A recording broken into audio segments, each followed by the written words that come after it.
Today I'm going to be reviewing the first book in the Inheritance trilogy, The 100,000 Kingdoms, and The Theft of Swords, which is the first book of the Rayara trilogy, or the first two books in the series. I'll explain it in a minute. Both of these are going to be spoiler free, so you're safe to hang out throughout the whole video, but there are also timestamps in the description if you want to jump around. So The 100,000 Kingdoms, this is a bind up of the trilogy. I read the first book in the bind up, The 100,000 Kingdoms. This is by N.K. Jemisin, who is the same author that wrote the Broken Earth trilogy, which I have read, and I loved the first book in the Broken Earth trilogy and enjoyed books 2 and 3. This is an author that I am in love with her writing style, so I've been wanting to read more of her work for a while. So The Inheritance, or rather just The 100,000 Kingdoms, what did I think of it? So the first book follows our main character who, after her mother dies, she's summoned back to the kingdom of Sky, which is a kingdom full of gods. And she goes back there and she ends up being kind of thrust into this competition to be the heir of the throne. And she's pitted against her cousins. There's a lot of political intrigue in this story, a lot of dueling groups of people, backstabbing, there's a lot of history. So like these gods are very, very old, older than the earth, some of them, and there's a lot underneath the surface between them. And our main character is thrust into this competition as well as thrust into relationships with a lot of these beings older than dirt who are kind of trying to use her as a pawn in their game. And she enters the game and tries to win it and tries to understand it, as well as tries to understand what happened to her mom as well. Which all sounds really interesting, but I want to be very clear about the pacing of this story. It's very much more about the game of chess. I mean, it's not, there's nothing to do with chess, but it's more about moving pieces around. It's about detailed discussions and plotting and planning. It's a maneuvering story, not an action story. So don't go into it thinking you're getting like a battle to the death, which is kind of how the setup makes it seem like it's gonna go, but that's not what happens. It's very much a head-based story. We're trying to maneuver, we're trying to think things through, we're trying to plan and discuss and develop relationships to make it all go off the way she wants it to and to get the information she's looking for. And it's all told in N.K. Jemisin's signature writing style. So Jemisin has this amazing writing that I personally adore. She has these beautiful, beautiful prose that sweeps me away. Jemisin's prose is very brutal and harsh, but also very beautiful. Everything she writes is so vivid. I feel like I'm always there, but she also at the same time writes in this very vague way that is intentionally confusing. She also uses a lot of writing tricks and tools that are very strange, very unique to her. So like she'll pop into second person for a minute, or she'll throw you into a vision for a second, or we'll have kind of an out of body sort of thing that's happening.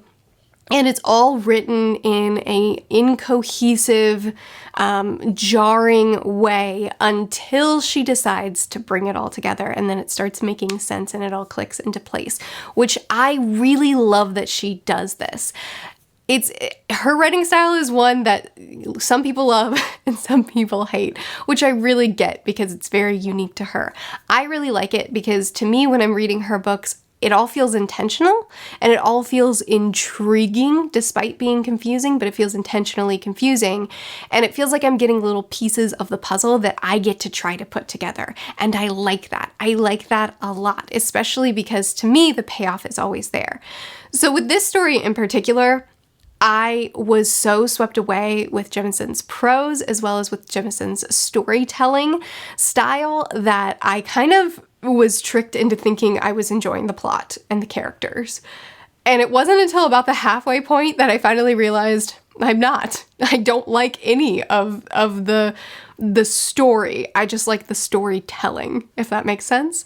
Now, admittedly, I'm not into God mythology and lore, like Greek mythology, Norse mythology. I've tried several stories that focus around this sort of thing, and it doesn't appeal to me. So if you're into that, then you'll probably like this, but I'm not. So a lot of the lore and the mythology, while I found it interesting, it was nothing that really I was very invested in, and the plot itself, while I think was really well written and had intrigue throughout the entire thing, it's just not really my jam. It's not my thing. Same with the characters. I really don't feel like, I feel like there was only one character that I was even mildly invested in. Everybody else, I was just like, this is pretty interesting, but that's all. So it's Jemisin's writing that gets me and that brought me through this book and made me interested all the way through. But then looking back on the book, I don't care about the story itself, which isn't Jemisin's fault. It's just, it's not my preference. So I don't know. I don't know if that sounds interesting to you. If you're into a very slow-paced, political maneuvering, God-based lore, then read it, because it had a really satisfying ending to me. Like I really liked the climax, where it all led up to. But I'm probably not going to continue on with the trilogy because I generally don't care about the plot.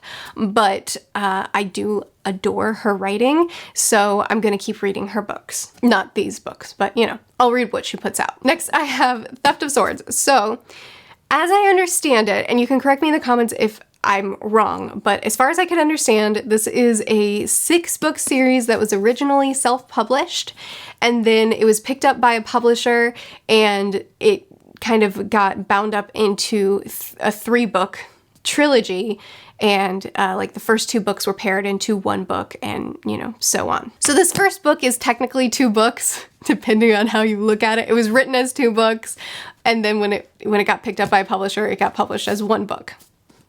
So I don't know, I read 2 books or 1 book, who can tell? So the first book in this book follows Royce and Hadrian, and they have a very successful business of being swindlers and thieves. They plan out everything, they think through everything they do very, very well, and they're very successful at what they do.